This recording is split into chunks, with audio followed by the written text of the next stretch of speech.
This is how I want you to think of your YouTube channel. Think of it as old wine in a new bottle. What do I mean by that? Let's go. Hey everybody, it's Mr. Director's Cut. I'm here talking about all the favorite things that I like in the world: movies, TV, pop culture, animals, my life, YouTube. This video actually is about YouTube, and it is about what I would do if I was to start a brand new channel today. So I'm going to give you 5 key things that you need to do. And the first thing I would do is research. And what do I mean by research? I mean, look at what's working. Look at the most successful channels that speak to you, not successful channels that you're not interested in. The channels that you relate to, that you like, that are successful, that you think you could copy. And I want you to do the old wine in a new bottle approach. What is old wine in a new bottle approach? It is your take on something that's already familiar. The old bottle means somebody looks at it and goes, I know what that is. The new wine is your unique take on something that they already have a comfort affinity for. If you try to do new wine in a new bottle, which a lot of people think that that's what they want to do, they will fail. As somebody who works in television, the old wine in a new bottle is the biggest saying that we have because it works. And yes, I get that it also doesn't work. Somebody made a Barbie movie and it's a hit. Well, therefore, there's going to be a G.I. Joe movie because someone's looking at that and going, great, let's continue with old wine in a new bottle. Movies about dolls are making money, so let's make it about a different doll. And they don't always work, but sometimes they do. Because when Iron Man worked, they were like, great, do you think we could do it with Captain America? Great. Do you think we can do it with Thor? Great. Do you think we can do it with Spider-Man, Batman, the whole MCU? So the old wine in a new bottle works until it doesn't. But that's not your problem. What you're looking for is a niche. You're looking to say, how can I make my own unique spin on something that's working? And most of my channels, my faceless channels that do very well, are exactly that. I've looked at other channels and said, I can do that, but do it like this. Additionally, old wine in a new bottle can also be as simple as, here's a really popular channel about a dog, and look at the things that the dog does, and people love to see this dog do those things. I'm going to do it with my dog. And you don't have to reinvent things that your dog does. Just have your dog do what was already working from the other dog. One of the things that I've seen are people who do these react videos where it's like first time watching a movie, first time watching Blazing Saddles. You know how many videos there are of people watching Blazing Saddles for the first time? Hundreds of videos, and they all do well. So if you are looking to do a channel, find what you can do. But the research needs to be done. Now, I want to also say this, that it's not that there can't be new wine in a new bottle. You absolutely can reinvent the wheel in a brand new way, but you're really swimming upstream. You're like that fish going the wrong way. It's not easy, and you're sort of working against the current. And so sometimes it's just easier to turn around and swim with the direction of everyone else. Go in the direction that's working, just with your own unique spin.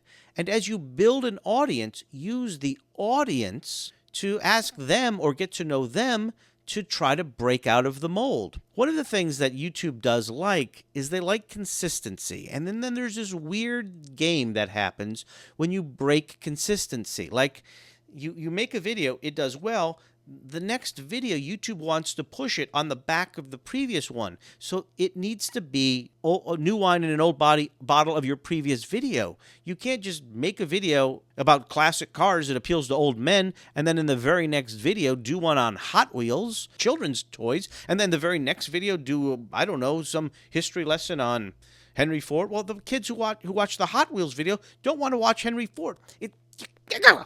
You got to stay in a lane and pick it. My wife actually watches these videos on college counselors giving advice on how to get into college. Hundreds of people are doing this too. And what you tend to do in those situations is you have the person that you like, you watch that person. Now, the interesting thing is, once you've watched one of those videos with somebody talking about colleges, the YouTube algorithm will feature other videos from that person's channel. So that's why you want videos that are new wine in an old bottle. So you look at it, the thumbnail, the person, you're like, oh, that's another video from that guy about the topic that I'm interested in, except maybe now he's just talking about the food in college dorms. Or what the algorithm will do is it'll show you another person making videos about the same thing. And who knows, maybe they have an interesting hook or line or something in their video that when you watch them, you'll get hooked into them too. The YouTube is great in that way. And that's why when I say that there's room for a lot of people, there's room to just sort of like do what's working with your own spin. That's what that means. That's why I say YouTube channels are not really channels. They used to be channels 10 years ago. YouTube channels now should be called YouTube shows. What do I mean by that?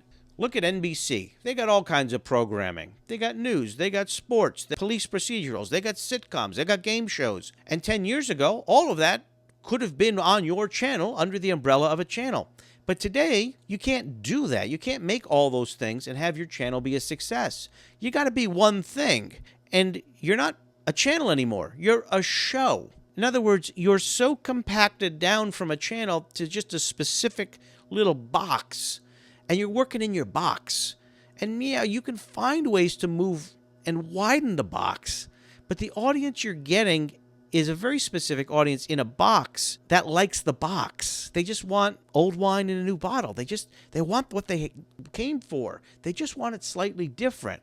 I've made all these mistakes, by the way. I can tell you, when you come over here and then you have a flop of a video and then the very next video maybe comes back to center, that video doesn't do as well as it could have because now you've got a blip and YouTube algorithm is like, I don't really understand what's just happened here. And that's why YouTube has the tools to give you analytics. Now, I could do a whole video just on analytics, and if you're interested in that, I'll put it in the comments, and I'll even go through my analytics.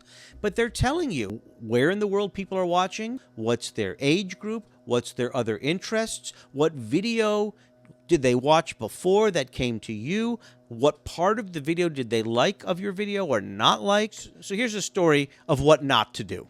I started a channel where I wanted to make different types of entertainment things. So I decided I wanted to work on celebrity nostalgia, meaning celebrities who are old and TV shows that are old and things. I thought that was a specific small niche. What did I do? I did some videos where I talked about old TV shows that I loved from the past. And then I did some videos where I did a Where Are They Now, where I showed you old videos or footage of a cast of a movie or TV show and then showed you them today. And then I decided, well, I'll go to like a cemetery and I'll do a montage of celebrity gravestones since they're celebrities from the past. Individually, all of these ideas actually work, and the mistake is that I put them all on the same channel because individually, all four of those ideas are four different channel ideas. A celebrity grave channel, there's a channel that does very well, but I was mixing it with a Where Are They Now? There's a Where Are They Now channel that does really well. But together, my channel wasn't doing as well as individually each of these because I was trying to be too broad. And you would think that that is pretty specific. That's just how niche down we are now. Now, how do you straddle this? Let's say you're like, but I'm just not interested in celebrity graves, and I'm just not interested in Where Are They Now as its own thing. How do I deal with both? How do I broaden it? Well, that's where the personality comes in. That's where you have to be on camera. You got to put your face on camera, or your voice on camera, or your face in the thumbnail, or be a presence. I'm always amazed how many YouTube channels are just named after a person, where it's like I look at it and instead of like some, groover titler, like History on Wheels or whatever this channel, is, it's just like John Calvin. And I'm like, who's John Calvin? It's just a guy. I think Mr. Beast is a great example of that. He's a game show, but it's Mr. Beast. You're coming for him, and you're getting a game show. And that's how, by the way, how a lot of television works. You tune into Oprah, you tune into Dr. Oz show, you're tuning into shows that are in a niche, but really you're tuning in because that person's there. If you tuned into Oprah and it was like, I'm sorry, Oprah's not here today, you'd be like, I don't want to watch that. Now, it's different with news. You can turn into news, and Walter Cronkite's not here today, or your anchor's not here today. It's another person, but it's okay because you're there for the news. You're not there for the person. But if the person didn't come back, if your favorite anchor didn't come back, and you didn't really like the backup anchor, and the backup anchor became the main anchor, you still might not go. So it really does come to the person. It comes down to the trust that you build with your audience. And it's really, really hard to look at me. I'm a toad, but here I am talking to you guys. And the final thing I want to say in this rambling videos about YouTube, I want you to ask, when you're thinking of a video and you're thinking of a thumbnail and you're thinking of a title, ask yourself this question: why should I care? As an audience member, you don't realize it, but your decision to click on a video is because you're asking yourself, why do I care? And if the creator was able to make a video title or thumbnail and really answer that question without you realizing that you've asked that question, you'll watch the video. It's something that we do in TV a lot. It's why there's previews, because a lot of people tune into something because there's something that is specifically curious to them. And the curiosity is the main thing you want to do. You want to build a curiosity in a title or in a subject matter, but you can build a curiosity other ways too. In Hollywood, you got a bankable star, and then you put that bankable star into a movie and you show a couple of highlights. That's a curiosity gap. That's making people go, well, I like that actor. That looks like a cool world and story.